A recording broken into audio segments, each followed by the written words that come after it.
नमस्कार। आज की बात में आपका स्वागत है। आज विपक्षी दलों के मोदी विरोधी अलायंस को लेकर कई तरह की खबरें आई। 26 पार्टियों के इंडिया नाम के गठबंधन के पार्टनर्स की बयानबाजी से अटकलों का दौर चलता रहा। दिल्ली में कांग्रेस नेताओं की बैठक के बाद कांग्रेस की प्रवक्ता ने दिल्ली की 7 सीटों पर दावा ठोक दिया। तो आम आदमी पार्टी ने कहा कि अगर कांग्रेस ने दिल्ली की सभी सीटों पर चुनाव लड़ने का फैसला कर लिया है तो अब इंडिया अलायंस की बैठक में आम आदमी पार्टी जाकर अपना वक्त बर्बाद नहीं करेगी। कांग्रेस ने कहा कि उनकी प्रवक्ता ऐसे मामलों में बयान देने के लिए ऑथोराइज नहीं है, लेकिन आम आदमी पार्टी को इस पर यकीन नहीं आया। महाराष्ट्र में भी इसी तरह का कंफ्यूजन है। शरद पवार की वजह से गठबंधन में खींचतान लगातार चल रही है।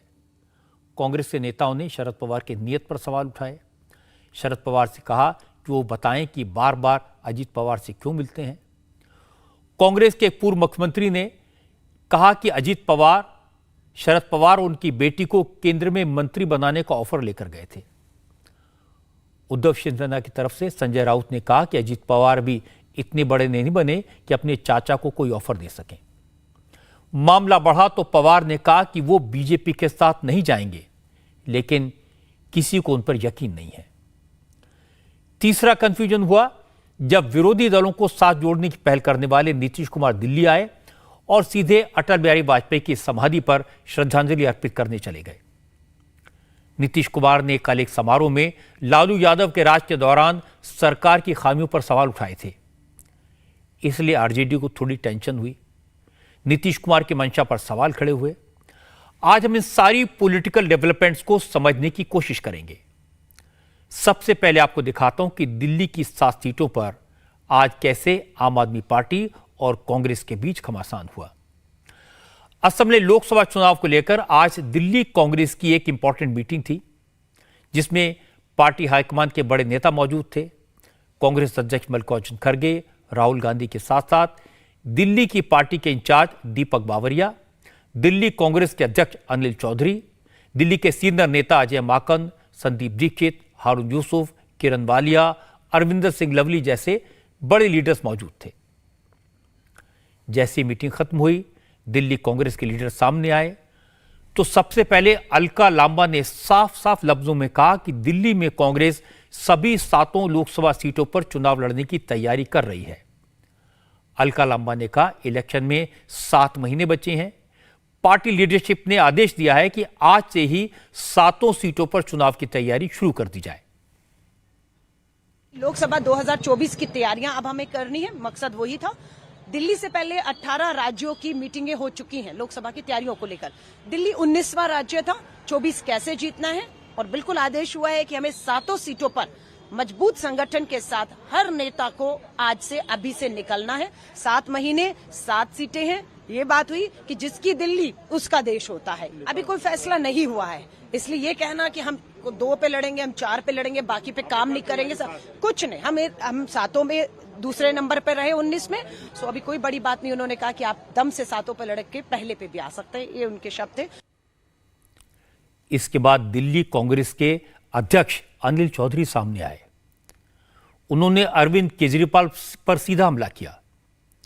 अनिल चौधरी ने कहा कि आज की मीटिंग में अलायंस को लेकर कोई चर्चा नहीं हुई, लेकिन यह जरूर तय हुआ कि कांग्रेस को मजबूती से चुनाव लड़ना है। अनिल चौधरी ने दिल्ली में करप्शन और शराब पॉलिसी से लेकर बाढ़ तक के मुद्दे उठाए और साफ साफ कहा कि वो इन तमाम मुद्दों पर अरविंद केजरीवाल को छोड़ेंगे नहीं। अनिल चौधरी ने कहा कि विपक्ष का इंडिया अलायंस नेशनल इश्यूज को लेकर बना है, लेकिन दिल्ली के मुद्दों को लेकर वो केजरीवाल से सवाल जरूर पूछेंगे। आज केंद्र और दिल्ली की सरकारें जिस तरह से शासन कर रही हैं, एक बात तो तय है, तानाशाही रवैया भाजपा का भी दिखता है और वही रवैया अरविंद का भी दिखता है। उन रवैये के खिलाफ कांग्रेस पार्टी राहुल जी के नेतृत्व में राष्ट्रीय लेवल पर आंदोलन कर रही है और खड़ी है। राहुल जी के नेतृत्व में आवाज बन के खड़ी है। इंडिया अलायंस जो संगठन है वो राष्ट्रीय मुद्दे और राष्ट्रीय विषय के ऊपर एक सोच के साथ संगठन बना है, जिसका नेतृत्व उस ग्रुप में राहुल जी और खड़गे साहब और लीडरशिप नेतृत्व कर रही है। दिल्ली की जब बात आती है तो स्वाभाविक है दिल्ली कांग्रेस अध्यक्ष के तौर पर ये जिम्मेवारी मुझे संगठन ने दी है कि अरविंद के उस नाकाम फेलियर को, जो जनविरोधी नीति है, उस पर हम सवाल पूछेंगे, अरविंद को कटघरे में खड़े करेंगे। उससे ना लीडरशिप पीछे हटी, ना हम पीछे हटेंगे। हम जनता के विषय पर अरविंद से सवाल पूछते आए हैं, भ्रष्टाचार पे सवाल पूछते आए हैं, अरविंद के उस निकम्मेपन पे सवाल पूछते आए हैं, उस फेलियर पे, चाहे वो दिल्ली के दंगे हों, चाहे फ्लड हो, चाहे दिल्ली के अंदर शराब नीति का मसला हो, तो उससे तो अरविंद को हम नहीं छोड़ सकते हैं। हाँ, संविधान की बात आएगी, तमाम विपक्षी पार्टी एक साथ बैठ रही है, इंडिया नाम का जो संगठन बना है उसमें कांग्रेस का नेतृत्व जो फैसला लेगा वो शर्माते हैं। दिल्ली कांग्रेस कमेटी के अध्यक्ष अनिल चौधरी और कांग्रेस की प्रवक्ता अलका लांबा ने जो कुछ कहा, उस पर केजरीवाल सरकार में मंत्री और आम आदमी पार्टी के लीडर सौरभ भारद्वाज ने स्ट्रांग रिएक्शन दिया। सौरभ भारद्वाज ने कहा, ये दोनों ही कांग्रेस के छोटे नेता हैं, उनकी बातों से कोई फर्क नहीं पड़ता। उन्होंने कहा, दिल्ली में कौन कितनी सीटों पर लड़ेगा ये इंडिया अलायंस की मीटिंग के बाद तय होगा, अभी इस पर कुछ भी बोलना जल्दबाजी होगी। देखिए, बहुत छोटे छोटे नेता हैं जिनकी जमानतें एमएलए इलेक्शन तक में नहीं बची हैं, उनकी क्या वैल्यू। अनिल चौधरी और अलका लांबा ने दोनों की जमानत कहाँ बची, दोनों की ही नहीं बची, दोनों की मिला लो तो भी नहीं जीतेंगे। देखिए, ये सारी की सारी चीज़ें ना बड़े बड़े पीएसी के लेवल की चीज़ें हैं। हमारी पॉलिटिकल अफेयर्स कमेटी है, वो चर्चा करेगी, निर्णय करेगी।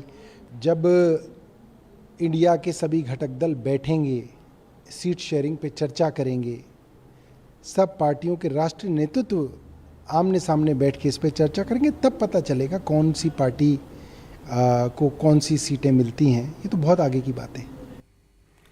सौरभ भारद्वाज के बाद आम आदमी पार्टी की तरफ से अगला रिएक्शन सोमनाथ भारती का आया।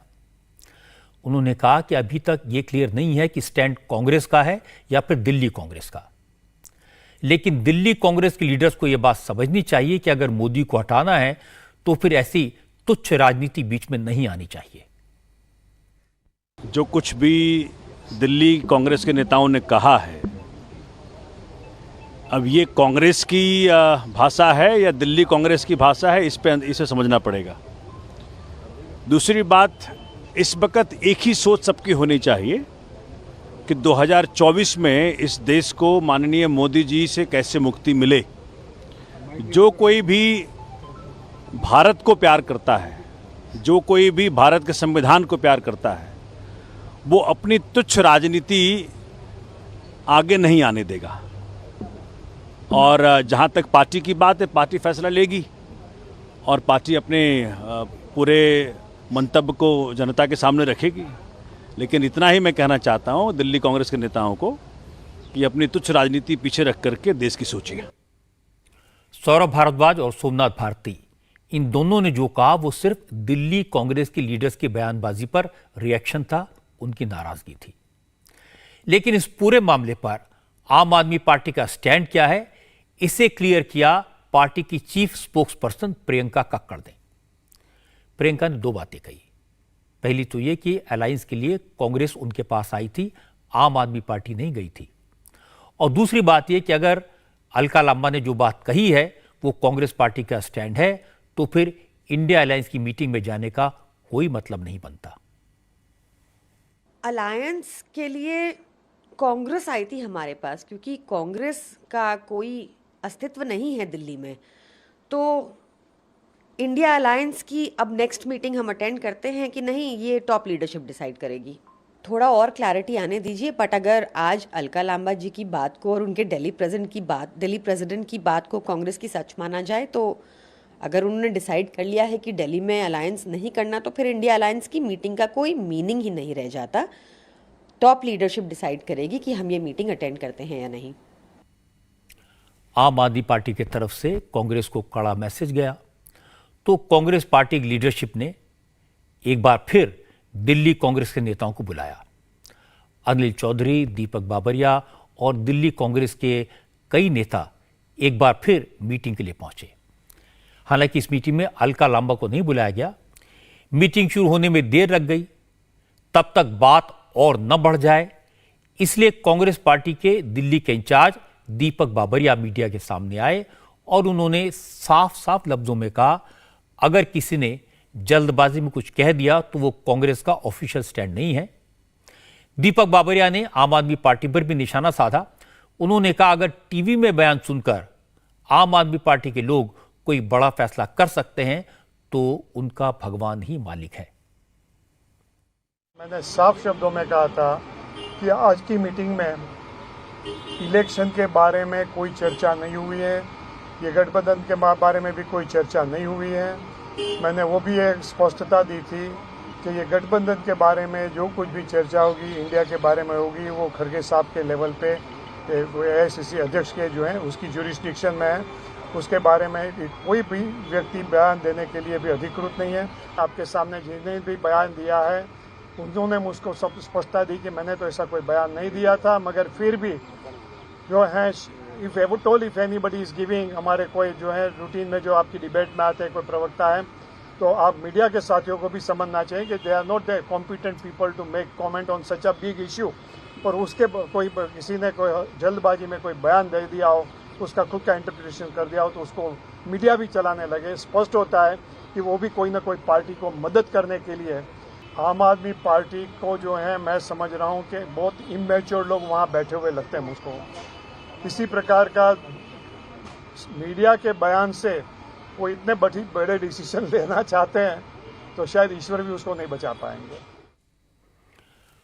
बात सिर्फ इतनी है कि दिल्ली में आम आदमी पार्टी के साथ अलायंस को लेकर कांग्रेस में कंफ्यूजन है और वो दोष कभी मीडिया पर कभी आम आदमी पार्टी पर डाल रहे हैं।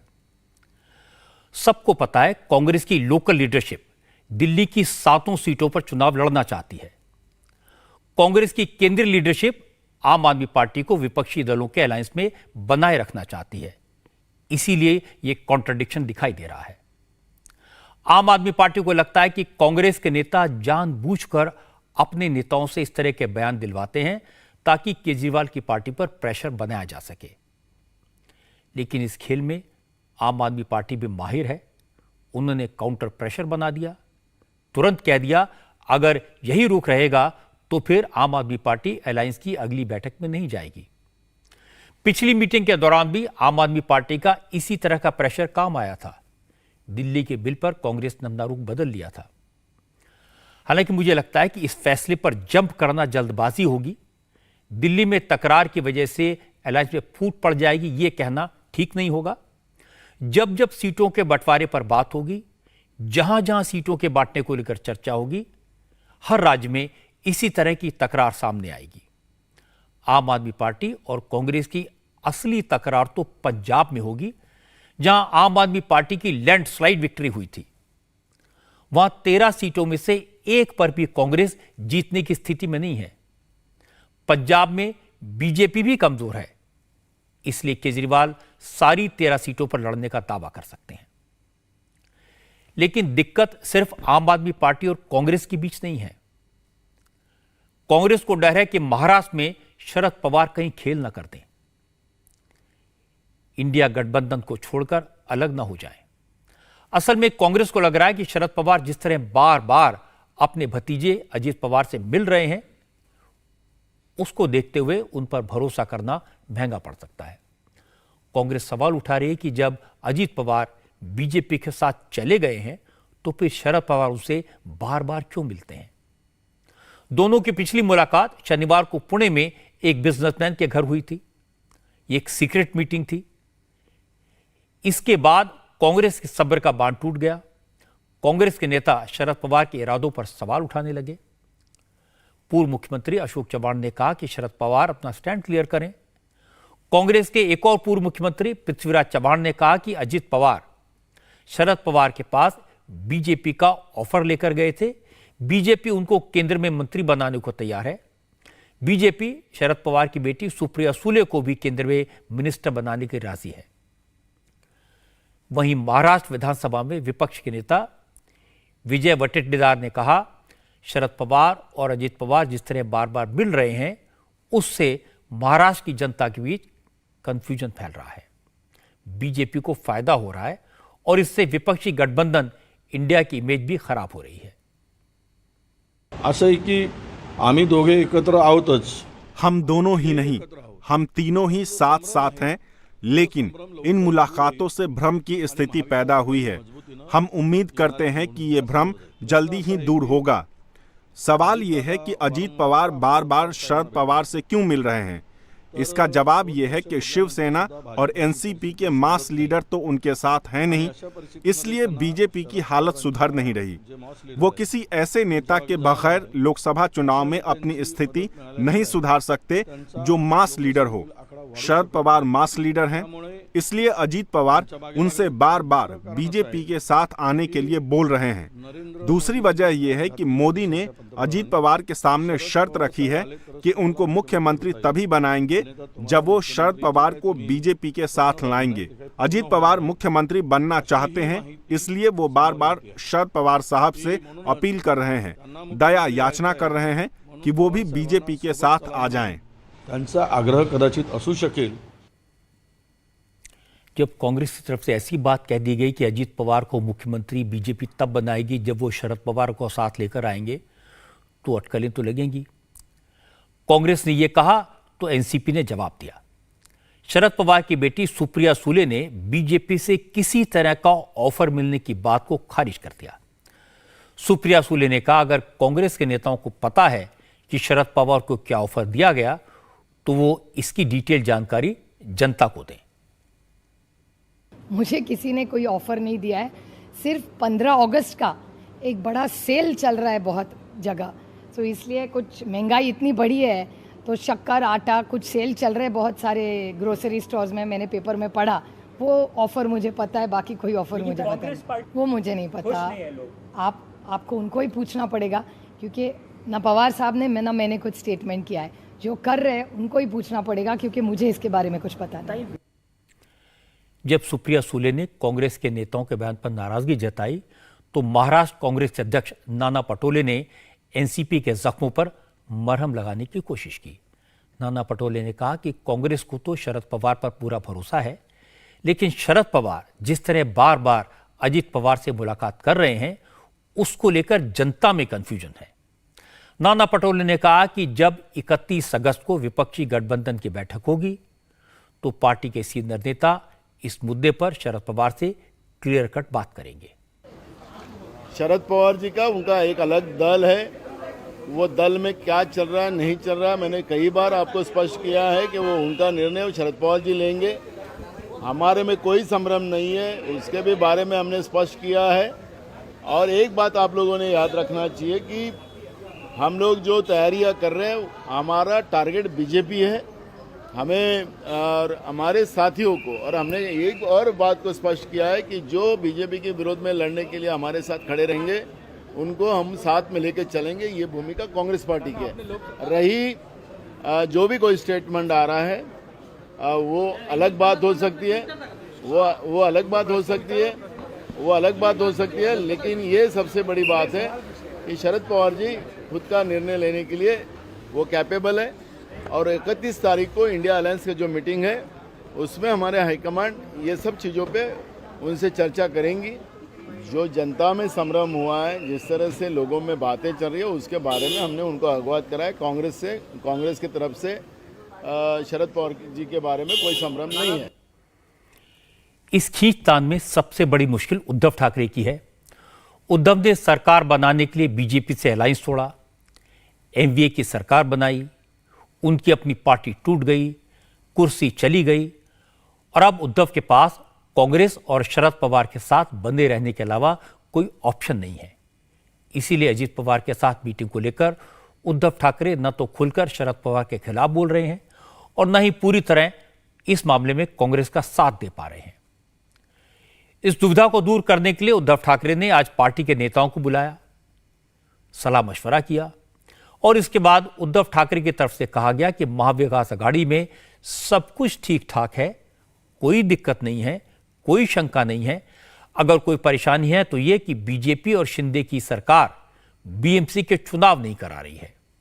शरद और अजीत पवार की मुलाकात पर संजय राउत ने कहा कि उनकी शरद पवार से बात हो गई है।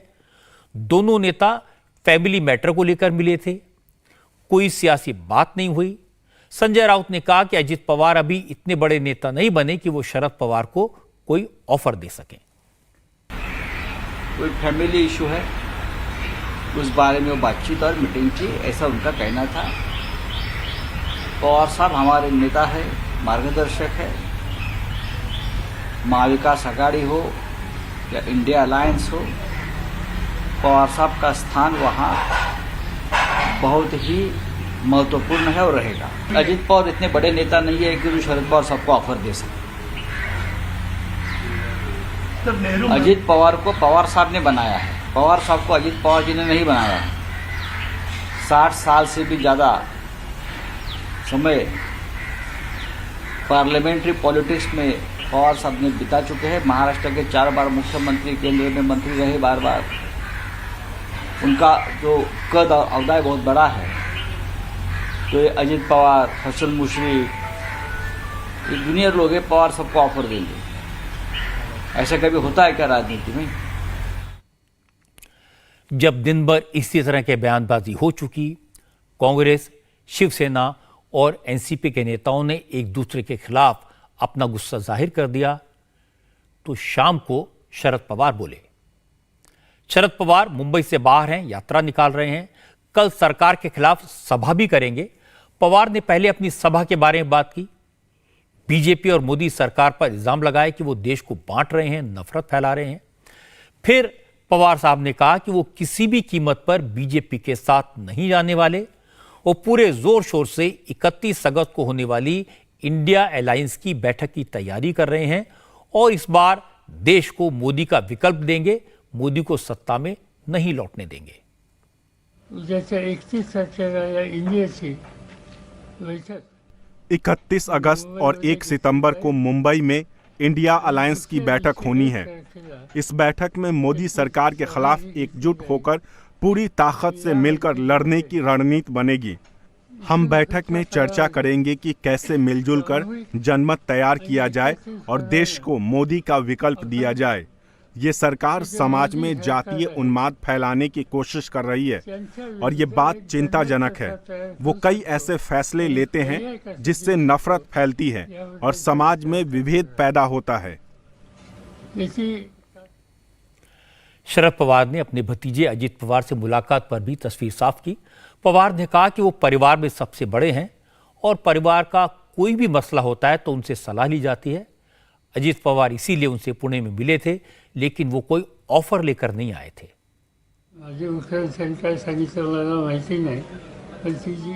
किस पूर्व मुख्यमंत्री ने मेरे बारे में क्या कहा, ये तो मुझको नहीं पता। और आप लोग उस बैठक को क्या कहते हैं? गुप्त बैठक। हाँ, अजीत पवार मुझसे मिलने आए थे, ये बात सच है, लेकिन उनसे बातचीत में किसी भी पद के ऑफर की चर्चा नहीं हुई। मैं पवार परिवार का प्रमुख हूँ। घर में कोई भी फैसला लेना हो तो मुझसे सलाह ली जाती है। मैं एक बात साफ कर दूं, मेरे बारे में जिस प्लान की बात की जा रही है वो सिर्फ चर्चा है, उसमें कोई सच्चाई नहीं है। अब लोग पूछेंगे कि अगर अजित पवार से परिवार के मुद्दों पर बात करनी थी तो अजित पवार को छुपकर जाने की क्या जरूरत थी? इस मीटिंग को सीक्रेट रखने की क्या जरूरत थी?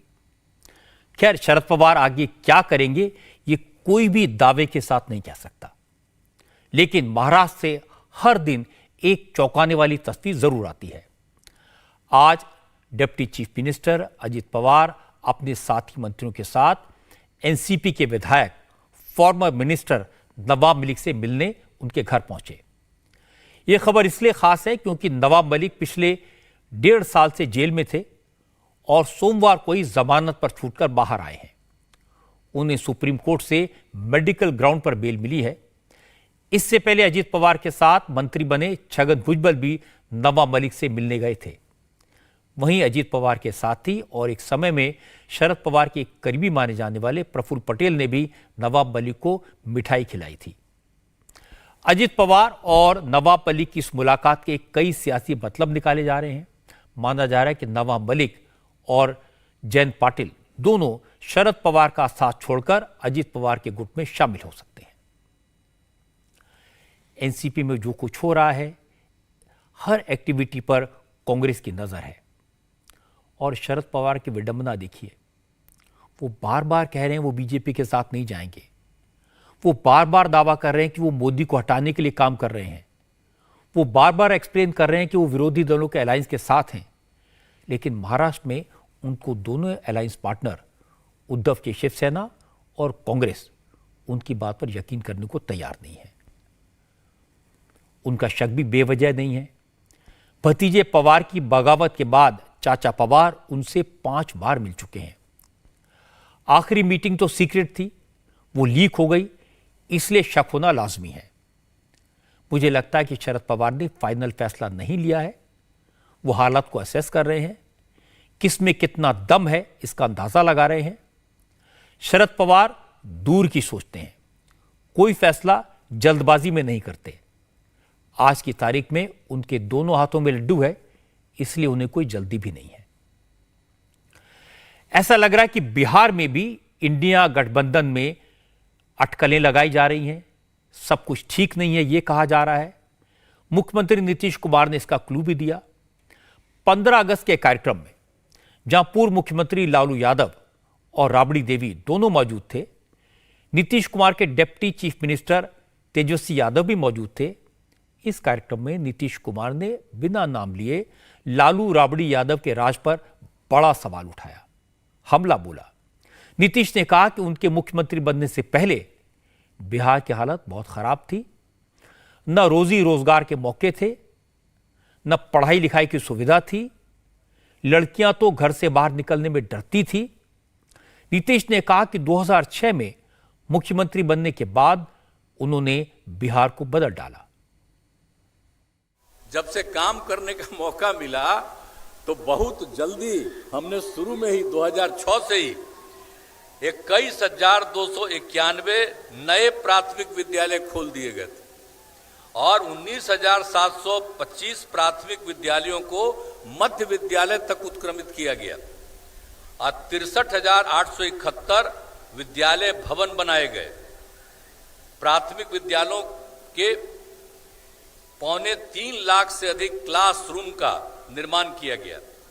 सभी विद्यालयों में छात्र एवं छात्राओं के लिए अलग अलग शौचालय बना दिए गए। लड़का के लिए लड़की के लिए शौचालय अलग बना दिया गया। पहले ये सब कुछ नहीं था तो भी कर दिया गया। और विद्यार्थियों के लिए पोशाक, साइकिल, छात्रवृत्ति और अन्य कई योजनाएं लागू की गई है। सब तो आप जानते ही हैं, हम लोगों ने शुरू कर दिया था 8 के समय से ही। आप पहले जरा याद करिए ना, कितने लड़कियां बाहर आती थी, आप देखते हैं सब तो हर तरह से हो गया, सब तरह की सुविधा हम लोगों ने कर दिया। अब कितना विकास हो रहा है और उनका काम हम बढ़वाते जाते हैं। और इस बार जो हम घूम रहे थे जनवरी फरवरी में, उनका काम को और आगे बढ़वाने में लग गए। पटना में भाषण देने के बाद नीतीश कुमार आज दिल्ली आ गए, लेकिन नीतीश ने जिस तरह अपने दिल्ली दौरे की शुरुआत की, उससे भी उनके इरादों पर सवाल उठे। आज दिल्ली पहुंचने पर नीतीश सीधे अटल बिहारी वाजपेयी की समाधि पर गए, उनको श्रद्धांजलि अर्पित की। आज अटल जी की 5वीं पुण्यतिथि है। नीतीश काफी समय तक अटल बिहारी वाजपेयी की सरकार में मंत्री रहे थे, एनडीए अलायंस का हिस्सा थे। श्रद्धांजलि देने के बाद नीतीश ने कहा कि वो दिल से अटल जी का सम्मान करते हैं और आज भी उनको याद करते हैं। नीतीश ने कहा कि अटल बिहारी वाजपेयी और अडवाणी की वजह से ही वो एनडीए में शामिल हुए, उनके आशीर्वाद से ही मुख्यमंत्री भी बने। उनसे बहुत ज्यादा वो इतना प्रेम करते थे, इतना हम लोग उनकी इज्जत करते थे और हम कभी भूल नहीं सकते हैं उनको हमेशा। और उन्होंने किस तरह से कितना काम मुझको दिया और किस तरह से हमने किया और किस तरह से हमको सब कुछ करते थे, प्रेम करते थे, सब कुछ करते थे। और सब दिन जब तक वो रहे, और जब बताइए जब बिहार में हम तो जब मुख्यमंत्री बने तो वो बनाने के लिए तो थे ही, और उस दिन शपथ पहली बार हुआ तो वहां पर भी वो गए। आगे भी हर प्रकार से उनसे मिलना, और बीच में उनकी तबीयत खराब हो गई, ये अलग बात है, तब भी हम लोग हमेशा ये उनका हो गया खैर बहुत बात 2018 में, तो हम लोग सब तो यहाँ आ ही रही तो आज के दिन हम वही अपना नमन अर्पित करने के लिए यहाँ पर, अब वहाँ पर कहना ये उचित नहीं न है, अलग कभी बात करिएगा तब करेंगे। आज तो उनके प्रति सिर्फ हम नमन करने के लिए आए हैं। आजकल हर बात के राजनीतिक मतलब निकाले जाते हैं, अटकलें लगाई जाती हैं। लंबे समय तक नीतीश के साथ काम कर चुके सुशील मोदी नीतीश कुमार को अच्छी तरह पहचानते हैं।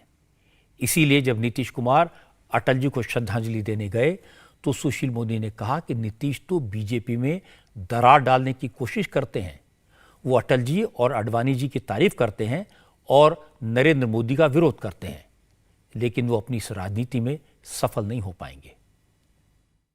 अटल जी ने उनको रेल मंत्री बनाया, अटल जी की सरकार में लंबे समय तक मंत्री रहे, लेकिन देखिए जब वो आडवाणी जी अटल जी की प्रशंसा करते हैं तो उनके मन में श्रद्धा भाव कम, बल्कि बीजेपी में एक विभाजन पैदा करने का प्रयास करते वो। इसे नरेंद्र मोदी बनाम आडवाणी, नरेंद्र मोदी बनाम अटल बिहारी वाजपेयी, ये पैदा करने का प्रयास करते हैं। तो इसमें वो कभी सफल नहीं होंगे, क्योंकि अटल बिहारी वाजपेयी की परंपरा को नरेंद्र मोदी आगे बढ़ा रहे हैं। अगर आप अटल जी का समर्थन करते तो आपको नरेंद्र मोदी का भी करना होगा। अटल जी और नरेंद्र मोदी कोई अलग नहीं है, लेकिन अटल जी आडवाणी जी का समर्थन करना और नरेंद्र मोदी का विरोध करना। और जब आडवाणी जी का प्रधानमंत्री पद के लिए उम्मीदवारी घोषित की गई तो सबसे प्रबल विरोध करने वाले नीतीश कुमार थे और आज उनके सबसे बड़े समर्थक बन गए। मुझे नहीं लगता कि नीतीश कुमार के पास अब बीजेपी के साथ वापस लौटने का ऑप्शन बचा है, लेकिन उन्होंने इतनी बार पलटी मारी है कि कोई भी दावे से कुछ नहीं कह सकता। पिछले कुछ हफ्तों के डेवलपमेंट देख लीजिए। पहले वो लोकसभा के डिप्टी स्पीकर हरिवंश से मिले, घंटों तक बात की, मैसेज गया कि वो हरिवंश के माध्यम से मोदी का मन टटोल रहे हैं। फिर उन्होंने कल लालू यादव के जमाने की सरकार की खुलकर आलोचना कर दी। आरजेडी को यह बात शूल की तरह चुभी। आज नीतीश कुमार अटल जी की समाधि पर फूल चढ़ाने पहुंच गए। ऐसा लगा कि नीतीश कुमार यह इंप्रेशन देना चाहते हैं कि उनको बीजेपी से कोई प्रॉब्लम नहीं है, उनकी प्रॉब्लम मोदी से है, अमित शाह से है। अपनी प्राइवेट बातचीत में नीतीश कुमार कहते हैं कि अटल जी, आडवाणी जी उनको बहुत आदर देते थे और मोदी और शाह से उन्हें वैसा आदर नहीं मिला। अब इन बातों का मतलब यह लगाया गया है कि अगर हवा दोगे तो मैं लौट आऊंगा। हालांकि मैं फिर कहूंगा कि इसकी संभावना अब बहुत कम है। राजनीति में तूफान मचाने वाली खबर मध्य प्रदेश से भी आई। चुनाव नजदीक है, काफी हलचल है। आज कांग्रेस के नेता दिग्विजय सिंह ने एक बड़ा कंट्रोवर्शियल बयान दिया। दिग्विजय सिंह ने कहा कि अगर मध्य प्रदेश में कांग्रेस की सरकार बनी तो वो बजरंग दल पर बैन नहीं लगाएंगे, क्योंकि बजरंग दल में भी कुछ लोग अच्छे हैं। हालांकि दिग्विजय सिंह ने बजरंग दल की तारीफ नहीं की, सिर्फ यह कहा कि बजरंग दल में कुछ लोग अच्छे हो सकते हैं। लेकिन इसके बाद उन्होंने ये भी कह दिया कि बजरंग दल उन्हीं लोगों का संगठन है जो फसाद करवाते हैं, गुंडागर्दी करते हैं, इसलिए अगर कोई ऐसी हरकत करेगा तो उसे छोड़ेंगे भी नहीं। बजरंग दल मैं पहले भी कह चुका हूं, पूरा एक गुंडों का दल है। जितने पूरे तरीके से असामाजिक तत्व हैं, वो पूरे तरीके से आज पट्टा बांधकर बजरंग दल में है। सरकार आई तो बैन करेंगे क्या बजरंग दल को? देखिए, बैन नहीं करेंगे, लेकिन बजरंग दल में कुछ अच्छे लोग भी हो सकते हैं, लेकिन जो गुंडा तत्व है, जो दंगा फसाद कराता है, ऐसे किसी भी व्यक्ति को नहीं छोड़ा जाएगा। दिग्विजय सिंह ने बजरंग दल को जो बात कही वो तो भोपाल में एक प्रेस कॉन्फ्रेंस में कही। इससे पहले कल कर्नाटक के हुबली में उन्होंने कमलनाथ के हिंदू राष्ट्र वाले बयान को भी जस्टिफाई कर दिया। छिंदवाड़ा में कुछ दिन पहले जब कमलनाथ ने बागेश्वर बाबा की रामकथा कराई थी तो उस दौरान उन्होंने कहा था कि भारत को हिंदू राष्ट्र बनाने की बात कहने का क्या मतलब है, यहां तो पहले से ही 82% हिंदू रहते हैं। अब दिग्विजय सिंह ने कमलनाथ के उसी बयान पर सफाई दी और कहा कि कमलनाथ के बयान को गलत तरीके से पेश किया गया। दिग्विजय सिंह ने यह भी कहा कि संवैधानिक पद पर बैठा कोई व्यक्ति अगर हिंदू राष्ट्र की बात करता है तो उसे अपने पद से इस्तीफा दे देना चाहिए। कमलनाथ जी के बयान को मीडिया में तोड़ मरोड़ कर प्रस्तुत किया गया। उन्होंने ये जरूर कहा है कि हाँ, हिंदुओं की जनसंख्या यहाँ 85% के लगभग है, हालांकि 85% से कुछ कम है, लेकिन भारतीय संविधान में हर व्यक्ति को अपना धर्म का पालन करने का अधिकार है। ये सॉफ्ट हिंदू हार्ड हिंदू कुछ नहीं होता है। और मैं तो ये कहता हूँ कि जो भी पद पर बैठा हुआ जिसने भारतीय संविधान की शपथ ली है, अगर वो कोई हिंदू राष्ट्र की बात करता है तो उसको पहले संविधान की ली हुई शपथ से इस्तीफा दे देना चाहिए, बाद में ही कोई बात करना चाहिए। हिंदू राष्ट्र की बात कमलनाथ करें, हिंदू राष्ट्र का समर्थन करने वाले बाबा की कथा वो करवाएं और दोष दिग्विजय सिंह मीडिया पर लगा दें। ये कैसे हो सकता है? दिग्विजय सिंह ने पहले बजरंग दल पर बैन ना लगाने की बात की, फिर हिंदू राष्ट्र को लेकर कमलनाथ का बचाव किया। जो कुछ उन्होंने कहा उस पर मध्य प्रदेश के मुख्यमंत्री शिवराज सिंह चौहान का रिएक्शन आया। शिवराज सिंह ने कहा कि चाहे कमलनाथ हो या फिर दिग्विजय, दोनों को हिंदुत्व से कोई मतलब नहीं है। ये चुनावी हिंदू हैं और वोटों की फसल काटने आए हैं। ना दिग्विजय सिंह को ना कमलनाथ जी को, इनको ना तो हिंदुत्व से लेना देना है, ना देश से लेना देना है, ना समाज से लेना देना है। ये तो वोटों की फसल काटने के लिए जब जो ठीक समझते हैं वो कहते रहते हैं, इनको किसी से लेना देना नहीं। दिग्विजय सिंह ने जो कुछ कहा उस पर शिवराज सरकार में मंत्री विश्वास सारंग ने भी रिएक्ट किया। विश्वास सारंग ने कहा कि बजरंग दल को न ही दिग्विजय सिंह की दया चाहिए, न ही उनका सर्टिफिकेट। देखिए, दिग्विजय सिंह तो हर समय हिंदुओं को बदनाम करते हैं, कह रहे हैं बजरंग दल के गुंडों को बंद कर देंगे। दिग्विजय सिंह जी इतना घमंड ठीक नहीं है। ये वही दिग्विजय सिंह है जिन्होंने हिंदू मतावलंबियों का विरोध किया, हिंदू धर्म का विरोध किया, हिंदू देवी देवताओं का अपमान किया, भगवा आतंकवाद जैसे शब्द के माध्यम से पूरी दुनिया में हिंदुओं को कटघरे में खड़ा करने का काम दिग्विजय सिंह ने किया। वो जब मुख्यमंत्री थे बजरंग दल का सम्मेलन नहीं होने दे रहे थे। और देखिए, बजरंग दल पूरी तरह से देशभक्तों युवाओं का संगठन है। उनको दिग्विजय सिंह जैसे पाकिस्तान परस्त की दया की, उनकी रहमो कर्म की या उनके सर्टिफिकेट की जरूरत नहीं है। मध्य प्रदेश में जब कमलनाथ ने बजरंग बली की जय का नारा लगाया तो सबको लगता था वो तो पहले से ही बजरंग बली के भक्त हैं। अब चुनाव का मौका, इसलिए नारा कुछ ज्यादा जोर से लगा रहे हैं। चुनाव है इसीलिए बागेश्वर धाम वाले धीरेन्द्र शास्त्री की कथा करवा रहे हैं, हिंदू राष्ट्र की बात भी करने लगे हैं। वो अपने राइवल शिवराज सिंह चौहान से ज्यादा बड़े, ज्यादा आस्थावान हिंदू दिखना चाहते हैं। लेकिन हैरान किया दिग्विजय सिंह की बयानबाजी ने। जो दिग्विजय सिंह हिंदू राष्ट्र का नाम सुनकर उखड़ जाते थे, आरएसएस से अखंड भारत के कॉन्सेप्ट पर भड़क जाते थे, वो हिंदू राष्ट्र की बात करने वालों को सपोर्ट कर रहे हैं, चाहे इनडायरेक्टली।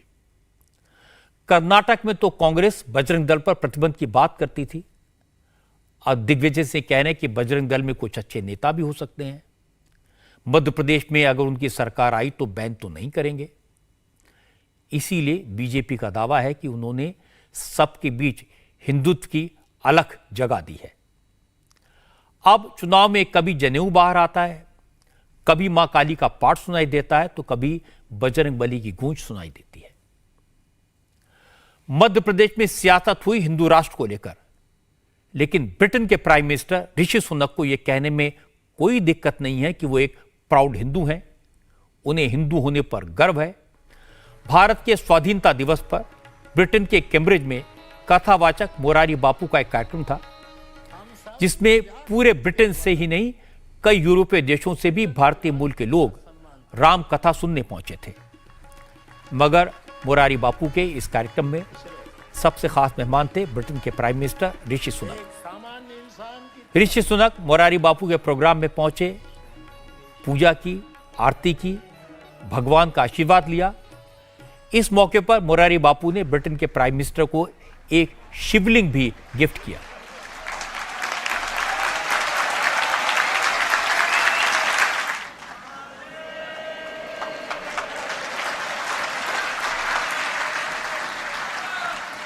कथा सुनने के बाद ऋषि सुनक ने वहां मौजूद लोगों का स्वागत जय सिया राम कहकर किया और कहा उन्हें हिंदू होने पर गर्व है।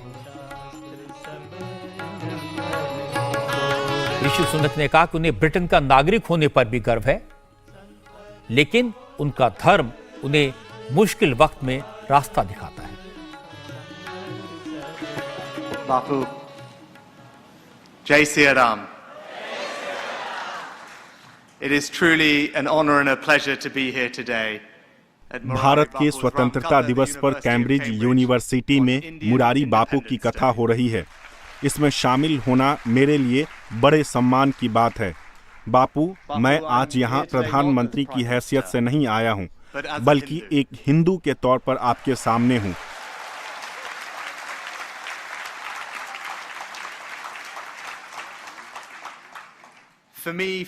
मेरे लिए आस्था बेहद निजी मामला है।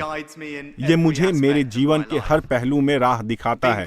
प्रधानमंत्री होना बड़े गौरव की बात है, लेकिन ये कोई आसान काम नहीं है। इस पद पर रहते हुए कड़े फैसले करने पड़ते हैं, मुश्किल विकल्पों का सामना करना पड़ता है। हमारा धर्म मुझे साहस, ताकत और वो क्षमता देता है जिससे हम वो फैसले ले सकें।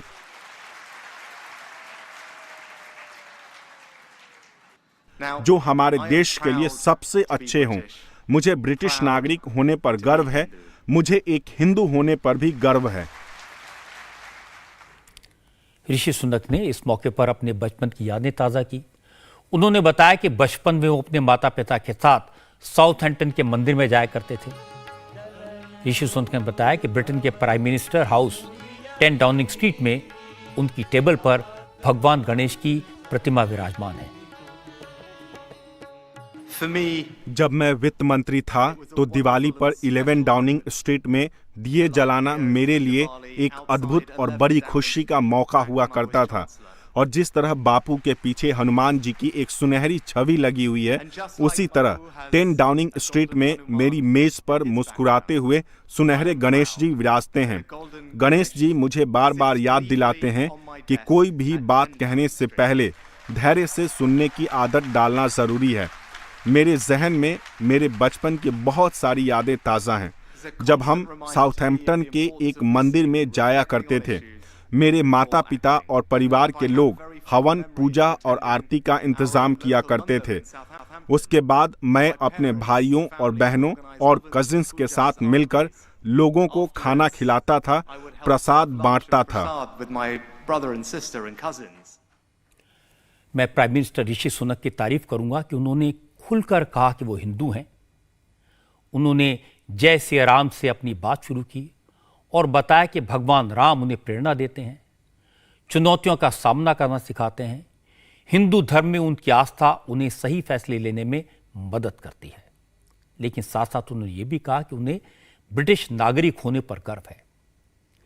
ये जवाब है हमारे देश के उन नेताओं को जो अपने आप को हिंदू कहने से कतराते हैं, जो सनातन धर्म में अपनी आस्था जाहिर करने से घबराते हैं।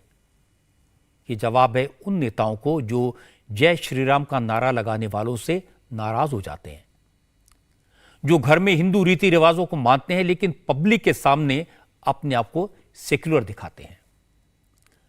ऋषि सुनक की बात उन लोगों के लिए भी है जो चुनाव के दौरान अपने आप को हिंदू बताते हैं और फिर बजरंगबली को भूल जाते हैं। कुदरत की मार झेल रहे हिमाचल प्रदेश से आज भी परेशान करने वाली तस्वीरें आई। ये तस्वीरें मैं आपको दिखाऊंगा एक ब्रेक के बाद। अब बात करते हैं हिमाचल प्रदेश के लोगों की जो पिछले 3 दिन से खौफ के साए में जी रहे हैं। ये डर है मकानों के जमींदोज होने का। पिछले 3 दिन में सिर्फ शिमला में 3 बड़े हादसे हो चुके हैं। लैंडस्लाइड के अलावा कांगड़ा डिस्ट्रिक्ट का बड़ा हिस्सा सैलाब की चपेट में है। 13, 14 और 15 अगस्त को भारी बारिश से 71 लोगों ने अपनी जान गंवाई। हिमाचल प्रदेश में करीब 10,000 करोड़ की संपत्ति का नुकसान हुआ। मुख्यमंत्री सुखविंदर सिंह सुक्खू कह रहे हैं कि हालात बेहद खराब हैं।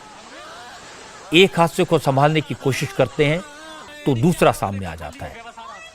कुदरत के आगे हिमाचल प्रदेश की सरकार बेबस है। आपदा के इस दौर में हिमाचल सरकार के साथ साथ अब केंद्र की मोदी सरकार भी लोगों को इस मुश्किल हालात से बचाने के काम में लगी हुई है।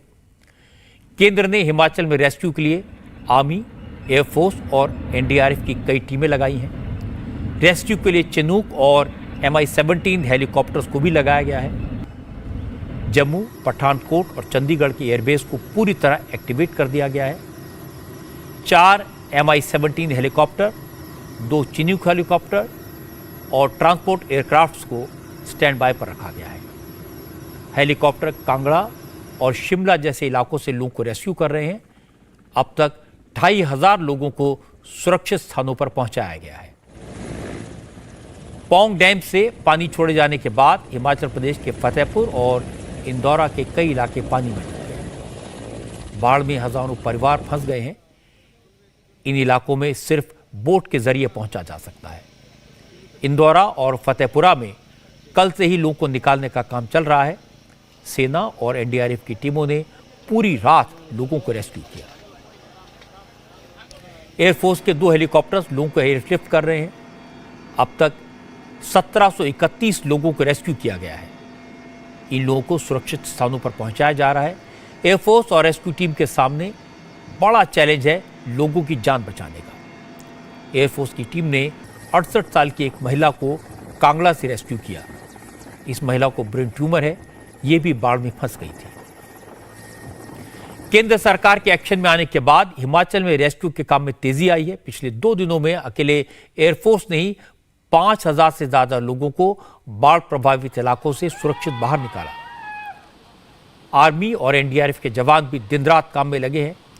हिमाचल में हालत इस कदर खराब है कि कई इलाकों में हेलीकॉप्टर के लिए लैंडिंग का स्पेस भी नहीं बचा। ऐसे में लोगों को एयरलिफ्ट किया जा रहा है।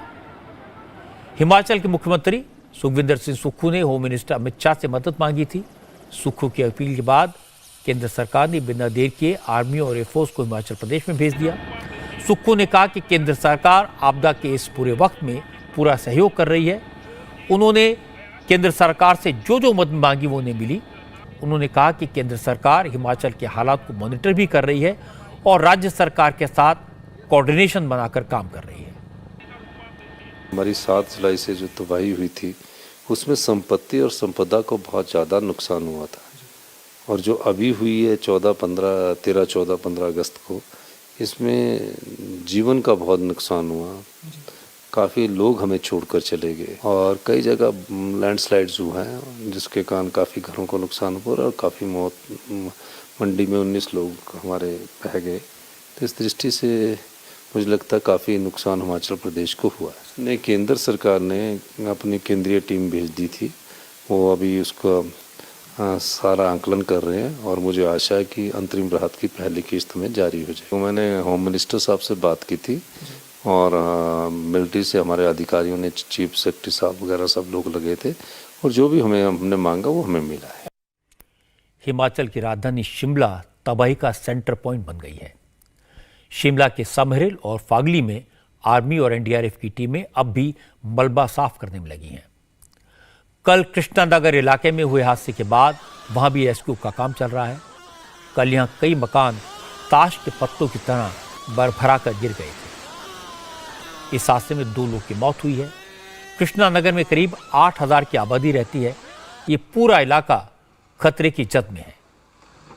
यहां बने दूसरे मकान किसी भी वक्त गिर सकते हैं। प्रशासन ने यहां रहने वाले लोगों से अपने अपने घर खाली करने को कहा है। डर की वजह से अब लोग अपना सामान घरों से हटाने लगे हैं। कृष्णानगर में मकान क्यों गिरे, इसके पीछे की वजह क्या है, ये यहां रहने वाले हर इंसान को पता है। इसके बावजूद यहां मकान बनते रहे, आबादी बसती रही। कृष्णानगर के लोकल लोगों ने बताया कि कृष्णानगर इलाका जिस पहाड़ पर बसा है वहां अंग्रेज कूड़ा डंप करते थे। कूड़े के पहाड़ पर ही लोगों ने पक्के मकान बना डाले। लगातार पानी सर, लगातार सदाबहार नॉन, चाहे गर्मी का मौसम हो, चाहे ठंडे का हो, चाहे बारिश का मौसम हो, पूरा पानी पानी है चारों तरफ से। पहाड़ का पानी आता पहाड़ का पानी आता है, घरों का जो पानी है वो भी वहीं पे आता है, वहीं वहीं आता था पानी, है ना। से कमजोर हो गई। घरों का ऊपर माल रोड का सारा पानी आ रहा है, पानी है यहीं सर, रस सारे। रहा है सारा पानी। ड्रेनेज सिस्टम है लेकिन इतना इफेक्टिवली नहीं है ना, एडमिनिस्ट्रेशन उस पर ज़्यादा ध्यान नहीं देती ड्रेनेज सिस्टम पे, ये है इशू। उससे स्टार्टा लूज हो गया जितना भी था ना स्टार्टा, फिर बारिश इतनी हुई 2 दिन 3 दिन कंटिन्यूसली, पत्थर ही नहीं है, देखो एक पत्थर भी नहीं है इसमें, अगर पत्थर होता तो कुछ रोकता बचता भी, पत्थर है नहीं, दलदल है इसमें, पूरा पानी पानी है, यहाँ पे पानी पानी है। अंग्रेजों के टाइम पे यहाँ कूड़ा जलाते थे, वो बना हुआ चैम्बर जैसा यहाँ इसके ऊपर, वो सारी एशेज ही है सारी यहाँ पे जितनी है मैक्सिमम, सारे शिमला का कूड़ा, मतलब कुछ उन्होंने पॉइंट बनाए थे, कुछ यहाँ पे जलाते थे आके। पिछले 3 दिन की बारिश में सबसे ज्यादा नुकसान हिमाचल के मंडी जिले को हुआ है। बादल फटने से मंडी के 7 मील एरिया मलबे में बदल गया। यहां सिर्फ पैदल चलकर ही पहुंचा जा सकता है। 7 मील कुल्लू मनाली नेशनल हाईवे से जुड़ा हुआ है, लेकिन बड़ी बड़ी चट्टानें गिरने से यह रास्ता भी बंद है। इंडिया टीवी के संवाददाता पुनीत परिंजा 15 किलोमीटर ट्रैक करके जब 7 मील पहुंचे तो यहां की तस्वीर डराने वाली थी। यहां सब कुछ मिट्टी में दब गया है, मकान, दुकान, सब कुछ तबाह हो चुका है। इस वक्त मैं मौजूद हूं मंडी के 7 मील इलाके में और यहां पर तस्वीर जो है वो सबसे ज्यादा खतरनाक है। तबाही इतनी ज्यादा कि रोंगटे खड़े कर देने वाली। सबसे पहले मैं आपको तस्वीर दिखाता हूं। ये सामने जो आप बड़े बड़े पत्थर दिख रहे हैं, ये यहां पर बादल फटता है और ये बादल जो है सोमवार की सुबह यहां पर बादल फटता है और उसके बाद तबाही का मंजर शुरू होता है। कहते हैं यहां पर एक ट्रक खड़ा था, सबसे पहले वो ट्रक बहता है और वो सीधा ट्रक जो है वो नीचे खाई में चला जाता है और उसके बाद ये रास्ता पूरी तरह से ये ब्लॉक हो जाता है। ये मंडी मनाली नेशनल हाईवे है। उसके बाद आप ये स्कॉर्पियो की हालत देख सकते हैं, स्कॉर्पियो जो एकदम से मलबे नीचे दबी हुई है। एक एक करके आपको मैं तस्वीरें यहाँ पर दिखाना शुरू करूं तो ये आप देख सकते हैं ये कैंटर की हालत क्या है, ये पूरी तरह से मलबे के अंदर दब चुका है। उसके साथ ही दूसरी तस्वीर में आपको दिखाऊं, एक नहीं यहाँ पर कम से कम दर्जनों गाड़ियां, ये ट्रक की हालत आप देख सकते हैं, पूरी तरह से ट्रक जो है वो खत्म हो चुका है। ये सामान लेकर आ रहा था, इसके अंदर काफी ज्यादा सामान जो है वो लदा हुआ है, सेब की शायद पेटियां हैं या कुछ और भी होगा। ये पूरा सामान से भरा हुआ ट्रक है और हालत देखिए इस वक्त पूरा ये गाद जो है ये पूरा उसमें भर गया है। और उसके साथ ही ये वोल्वो बस जो है इसकी आप हालत देख सकते हैं। ये आप तस्वीर देखिए, एक एक करके आपको यहाँ पर ऐसी कई गाड़ियां नजर आएंगी जो मलबे में इस समय दबी पड़ी हैं। हिमाचल प्रदेश में ऐसी तबाही क्यों आई? क्या ये नेचुरल डिजास्टर है या मैन मेड? इसमें कोई शक नहीं कि हिमाचल में ज्यादा बारिश इस तबाही की वजह है, लेकिन नेचर के साथ छेड़छाड़ ने इसकी इंटेंसिटी को बहुत ज्यादा बढ़ा दिया। इसके पीछे सबसे बड़ी वजह है अनप्लैन्ड डेवलपमेंट। पहाड़ी इलाकों में बेतरतीब निर्माण हो रहे हैं। बड़ी बड़ी ड्रिल मशीन से चट्टानों को काटा जाता है। इसके अलावा नदियों के किनारों पर बस्तियां बस गई हैं। बारिश के बाद जब नदी का पानी बढ़ता है तो वो अपने असली किनारों की तरफ बढ़ जाती है और ये तबाही का सबब बनता है। इस बार भी कई जगह यही हुआ। सिस्टम तो हर तरह से ही फेल हो गया। जो पहाड़ों के विकास पे तो अब नए सिरे से चिंतन करना पड़ेगा, लेकिन विकास का ऐसा मॉडल ही फेल हो रहा है टोटलिटी में, क्योंकि जिस ढंग से 4 लेन्स बनी हैं, पहाड़ों में पहले 2 लेन होती थी, 4 लेन बनी है। 4 लेन का एक हिस्सा जो है पूरी तरह चला जा रहा है। चप्पे चप्पे पे लोगों ने कंस्ट्रक्शन कर दी है, होटल्स बने हैं, मकान बने हैं, तो लगातार जो है कंस्ट्रक्शन होती रही। यहाँ भी जरा सा भी जमीन नजर आती है वहीं पे कंस्ट्रक्शन हो जाती है, वहीं पे गए। और लोग सेटबैक्स नहीं छोड़ रहे हैं, लोग ड्रेनेज के लिए जगह नहीं छोड़ रहे हैं और कहीं से सड़कों के लिए, गलियों के लिए रास्ता नहीं छोड़ रहे हैं। कई जगह तो ऐसा है, ढली वगैरह के क्षेत्र में आपने देखा होगा कि डेड बॉडी को बाहर निकालने की भी प्रॉब्लम्स हो गई हैं। तो इसलिए लगातार अब ये तो जो हो चुका है डन इज डन। अब ये है कि सुधारना कैसे है। नदियों के किनारे कंस्ट्रक्शन हुई है, इसमें कोई दो राय नहीं है, और सड़कों के किनारे और 4 लेन का जो मॉडल आया है वो भी रिपीट होता नजर आ रहा है। आप देख सकते हैं कि हिमाचल की सरकार को सब पता है, इससे पहले की सरकारों को भी सब कुछ पता था। आज हिमाचल प्रदेश के deputy chief minister Mukesh Agnihotri ये मान रहे हैं कि एनक्रोचमेंट और अनप्लान डेवलपमेंट ने हिमाचल की तस्वीर बिगाड़ दी है, लेकिन इसे ठीक करने का उनके पास कोई रास्ता नहीं है।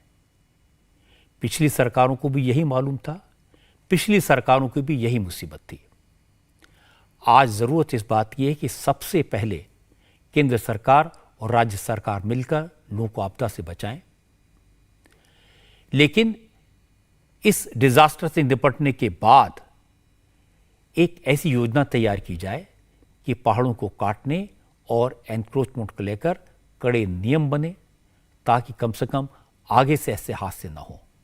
कुदरत पर किसी का बस नहीं चलता, और ये हमने सिर्फ हिमाचल में नहीं देखा, उत्तराखंड में भी देखा। वहां से कुछ तस्वीरें आई हैं, ग्राउंड रिपोर्ट भी मेरे पास है, ये आपको दिखाएंगे एक ब्रेक के बाद। अब मैं आपको उत्तराखंड का हाल बताता हूं। यहां भी बारिश, बाढ़ और लैंडस्लाइड की वजह से लोग बेहद मुसीबत में हैं। चमोली, देहरादून, रुद्रप्रयाग और पौड़ी गढ़वाल जैसे जिले काफी गंभीर हालत में हैं। कई जगह मकान गिर गए हैं, मंदिर बह गए हैं, सड़कें डूब गई, पुल टूटने की वजह से लोग फंस गए जिन्हें बाद में रेस्क्यू किया गया। इसके अलावा बद्रीनाथ नेशनल हाईवे बंद है, लेकिन परेशानी वाली बात यह कि अभी बारिश का सिलसिला रुकने वाला नहीं है। मौसम विभाग ने उत्तराखंड के पहाड़ी इलाकों में अगले 4 दिनों तक भारी बारिश की चेतावनी दी है। उत्तराखंड में स्थिति कैसी है, इसका अंदाजा पौड़ी गढ़वाल जिले की तस्वीरें देखकर आप लगा सकते हैं। आज पौड़ी के श्रीनगर से एक मंदिर के डूबने की तस्वीरें सामने आई। यहां भारी बारिश के बाद कटान की वजह से करीब 100 साल पुराना मंदिर पानी में समा गया। रुद्रप्रयाग जिले में हालत और भी खराब है। यहां मद महेश्वर मंदिर के रास्ते पर 200 से ज्यादा लोग सैलाब के बीच फंस गए। ये लोग ट्रैकिंग करते हुए मंदिर जा रहे थे, लेकिन तेज बारिश की वजह से इस रास्ते पर बना एक पुल टूट गया और सारे श्रद्धालु बीच रास्ते में फंस गए। इसके बाद लोगों को बचाने का काम शुरू हुआ। एसडीआरएफ की टीम तुरंत मौके पर पहुंची। पहले रस्सी के जरिए 52 लोगों को निकाला गया, लेकिन इसके बाद भी कुछ लोग फंसे हुए थे। इसके बाद हेलीकॉप्टर से रेस्क्यू ऑपरेशन शुरू हुआ और एक गांव में हेलीपैड बनाया गया, और उसके बाद बाकी बचे 100 लोगों को हेलीकॉप्टर के जरिए रेस्क्यू किया गया। ऋषिकेश में बारिश और बाढ़ जैसे हालात हैं। कई जगह सैलाब में गाड़ियां डूब गईं, जिन्हें क्रेन की मदद से निकाला गया।